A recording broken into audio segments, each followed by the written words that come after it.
Hey guys, it's Tash.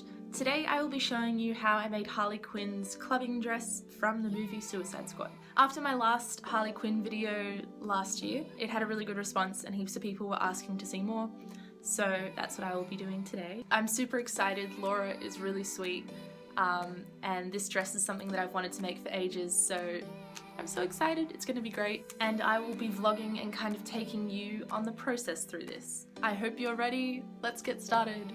To begin with, I made a prototype that fit my own measurements in rose gold, just to get an idea of how the fabric moved and how it was to work with. Next, I took my mannequin and adjusted it to Laura's measurements.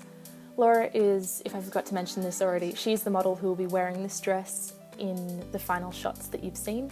She has an Instagram and a YouTube, which will all be linked below. So this is the current situation.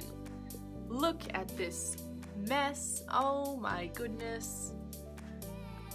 So basically the deal is Comic-Con is tomorrow. My cousin Ingrid asked me to help her make her costume, which is going to be Alice Madness. Her boyfriend is going to be Spider-Man, which I've been working on as well. I'm also in the process of making Sailor Moon's costume, which is going to be my next video. So there's a pair of boots here, and it's just been chaos. Last night we were up really late working in here. We had kind of like a little sweatshop going on. I would like cut and draft the pieces and then pass them to my aunt.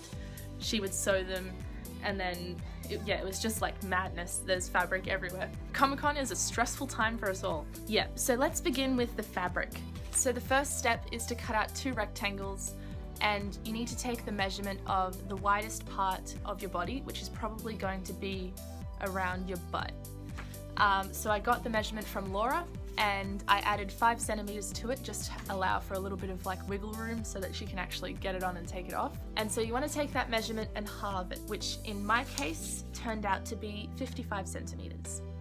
Then you want to cut 2 pieces that are 55 centimeters wide. One of these pieces will need to be long enough to fit from above the boob to however long you want it to be, and the other piece will need to be about half that. I ordered more of the fabric than I needed so that I would have a little bit of room to make it longer than I needed, and then when I actually see Laura, we can test it out and make sure it works. So this fabric is basically, it's called metal mesh. I'll leave some links down below to it. Lots of little flat metal discs.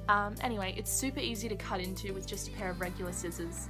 So this is how the dress looks so far. As you can see, it's just a rectangle, but when you grab the ends and push them closer together, it creates this lovely drape down the middle. So it's in 2 pieces. There is, of course, the front piece and then the back piece. Hello. So quick update. This is how the dress is looking so far. This is just a little test so that I could send a photo to Laura. Look at those rhinestones shine. I got a whole lot of this rhinestone trim in the mail. So I did a fitting with Laura last week, and I got her to try on the pieces. We made sure that it fit okay, and she chose the length that she wanted for the dress. Also, she let me know that the straps are actually 2 strips of rhinestones. Originally I thought it was this metal mesh fabric stuff, but it actually is the rhinestones going across the shoulders to the ring at the back. Just in case you were interested in my process, this is kind of the notes of this costume and everything it entails. These are just the jewellery pieces that she has. From what I'm aware, there's a group of 3 necklaces. There's this chunky gold armband. She has 3 men's watches, and this cool ear cuff that has some gold safety pins, plus a bunch of rings. That is basically the dress in a nutshell. For the next part, you're going to need a little bit of maths. The dress should be approximately 5 diamonds wide and 5 diamonds tall. The diamonds should be close in proportion to 15 by 10 centimeters, but this is kind of flexible. The best way to do this to make sure that all the diamonds fit evenly is to divide the measurements of your fabric pieces by 5 to figure out the exact size of your diamonds. You can stop this and go back and view my working out if that makes it easier for you, but basically my diamonds ended up being 14 by 11 centimeters. I then measured that out onto some contact paper. Basically anything that's like wallpaper or vinyl, anything with an adhesive backing will do. I just used some paper that's used for covering books. I then cut out all the diamonds. It's really important that these are exactly the same size so that everything lines up properly. The next step is to pin down the fabric to a piece of cardboard so that it's stretched evenly both ways. Make sure you use some pins that you don't mind getting some spray paint on. This is important because you don't want the fabric to sit weirdly and then it gets spray painted and then you see that it actually drapes very differently. Then I just peeled off the backing and applied all of the diamonds in the pattern that they are in on the dress. If you want, I'll link my reference photos in the description box so you can see what references I was looking at. Basically, there is a row of half black diamonds on the top and the bottom of the dress. Next, I spray painted it with a layer of black spray paint. This spray paint is actually a primer and a spray paint in one, which is good because we don't want too many layers on this dress. I sprayed lightly from one side and then lightly from the other angle to get all edges of the metal discs. And it's always better with spray paint to work in 2 light layers than in 1 heavy layer. If you do too much spray paint, then the fabric won't move as nicely.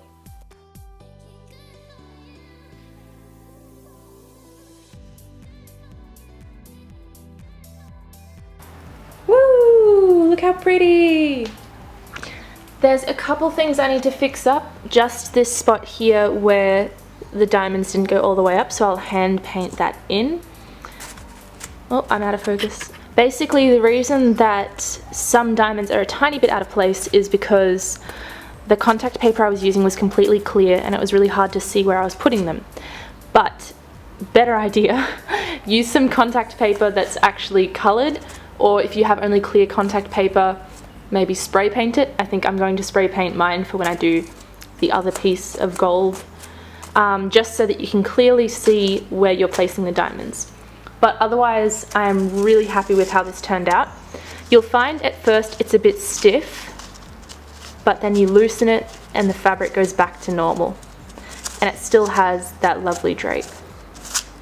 So next I'm just lining up the back piece with the front piece. And what you want to do is match the edges together so that you can figure out where the triangles need to continue on. And when you attach, there's going to be 1 centimeter approximately that will be underneath, like so. So make sure to account for that 1 centimeter on both sides. Probably the best way to do it is to take a black permanent marker and just sort of roughly pencil in some markings to show where the black diamonds will be, because then when it's spray painted you won't see the black Sharpie, of course. So as you can see, this is me doing that, and I used a little paper diamond that I had left over from before to kind of get the right shape. Next, you can see I took my own advice and I spray painted the clear contact paper with some red spray paint just on the top of it so that I could actually see what I was working with. Some of the diamonds are a bit weirdly shaped because I did my measuring a little bit wrong and I wanted them to fit and line up properly. So here you can see it is complete and ready for a coat of spray paint. Next up is the wig dyeing. I've never dyed a wig before, but I'm going to be using an alcohol dyeing process. So I just took a pink and a blue Sharpie. With a pair of pliers, I was able to wrestle the top off the Sharpie. And then I pulled out this little highlighter tube that's on the inside. I squeezed that into a spray bottle as best as I could. If you can pull out the fluffy bits on the inside, they contain heaps of the pigment, so that's probably the best way to get it all out. And make sure you wear gloves because this stuff goes everywhere. Then I added about 1/3 cup of rubbing alcohol. I got this at my local Woolworths supermarket. You can make it as pigmented as you want. If you want it to be more pigmented, use less rubbing alcohol. Mix it up and then spray it onto your wig. I bought this white lace front wig on eBay and I'll have it linked in the description box below.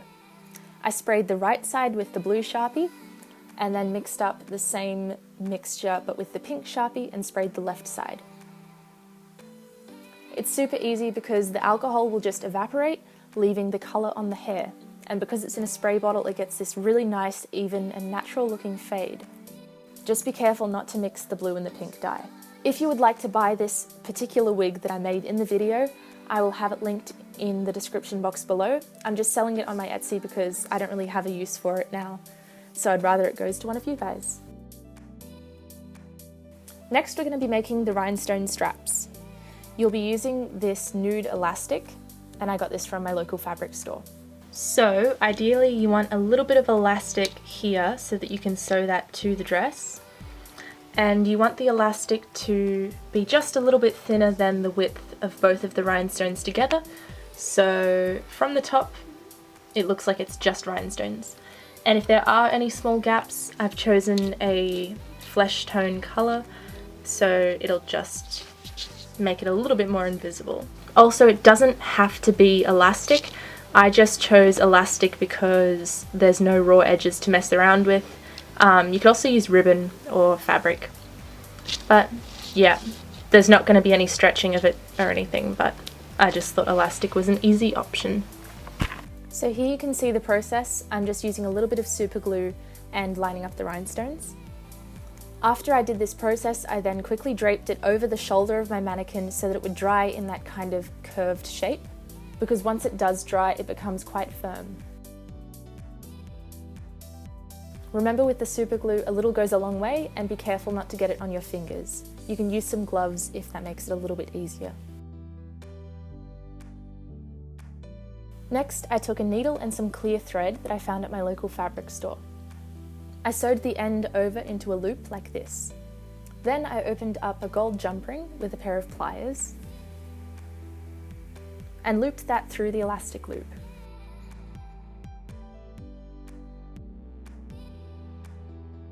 Next, you can see how I'm matching up the diamonds, and there's about 1 centimeter of overlay. Again, taking that clear thread and my hand needle, I'm just going to hand sew this. To make sure it drapes exactly how you'd like it to, I found it was easiest to hang it up. So I pinned it to my mannequin, but you could also put it on a clothes hanger or something like that. This is just really important because if you're sewing on a flat surface, it may end up getting kind of warped. That's just the nature of this weird fabric. I also decided to put in an invisible zipper. If you've made this the width of the widest part of your body, you don't technically need a zipper, but I just put it in to make it a little bit easier for Laura to get in and out of. Next, I trimmed the little tassel-y, frilly bits on the side. Basically, I trimmed 2 rows of discs wide, and then cut out 1 row of discs, and then left 2, and then cut out 1. As you can see, I'm cutting through the lowest row of black half diamonds as well as the top, all the way to the top of the gold diamonds. It's probably easier for you to view than for me to explain. Don't underestimate how long this takes. This actually took so long.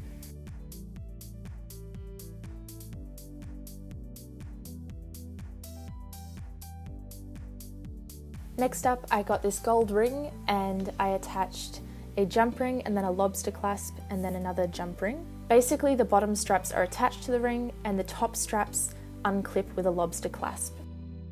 Next, I took this small chain and cut out some lengths that would drape down to the bottom of the dress. And I attached these with some jump rings as well. These provide no support to the dress at all so that they can drape nicely, whereas the other straps support the dress.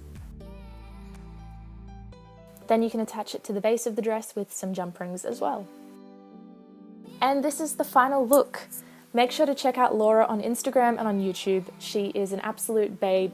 She was so wonderful to work with, and she's just a lovely person and an amazing cosplayer. She makes YouTube videos and she also has an Instagram, and she sells tattoos for Harley Quinn and the Joker. So if you'd like to get the identical tattoos that are used in the Suicide Squad movie, she has them on her online store, which I will link below. She might also be making a video very soon about how to apply these tattoos, so if that gets posted, I will put that link in the description box as well. I know, lots of links in the description box. I hope you enjoyed this video. I love you guys lots, and I'll see you next time.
Amazing. Oh, is it a video or a photo? Oh, video. Okay, I was like, I'm ready.